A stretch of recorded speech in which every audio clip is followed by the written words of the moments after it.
There's nothing new under the sun. And some people say it this way: as much as things change, the more they say the same.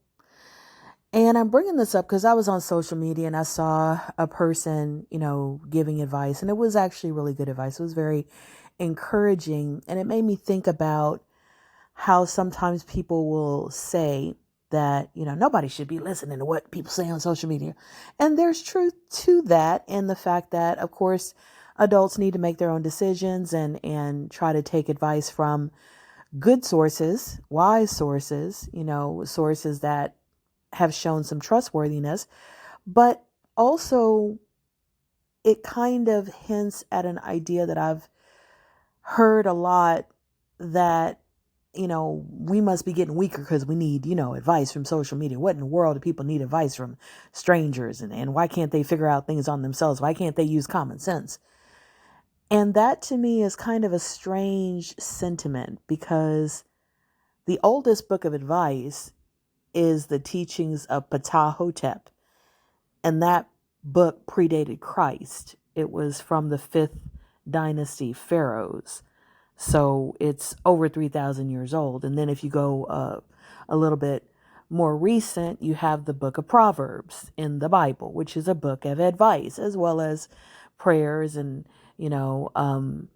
musings on life. But it's a book of advice. And then you go a little bit more modern and you get into the 1700s when they had the first advice column that was published. And then you go a little bit more modern and you get into 1956 when Dear Abby was nationwide and people wrote to her for all kinds of advice.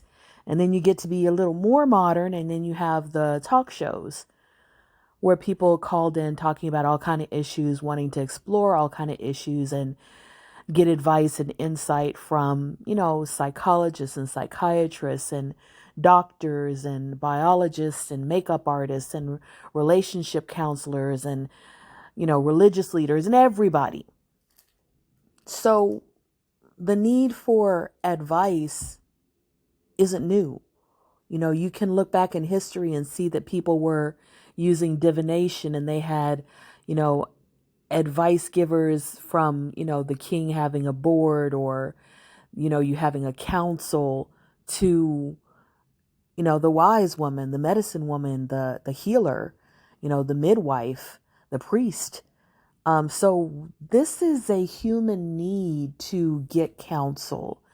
And the fact that social media is here now, and some of us find comfort and counsel in memes and videos and articles that are published online, that's not a failing of humanity. That's not a sign that we have no common sense. That just means things have evolved from the 10 Commandments put on, the tablets, which were a set of advice, a set of commandments of how to live, to now having memes and videos and all kinds of other things, so we have all kinds of different types of advice from religion, from psychology, from sociology, from biology, from philosophy, and from pop culture, and looking at the lives of others. And this is just evolution. It's just human behavior changing due to environment. But the human need has always been there ever since people have walked on this earth. We're just being human when we seek advice, when we seek counsel, when we seek comfort, when we seek to socialize and build community. That's just being human. It's nothing wrong with it. It's nothing bad about it. But again, we do have to have some wisdom in how we go about things. So that's just some food for thought. May you walk in Zenergy.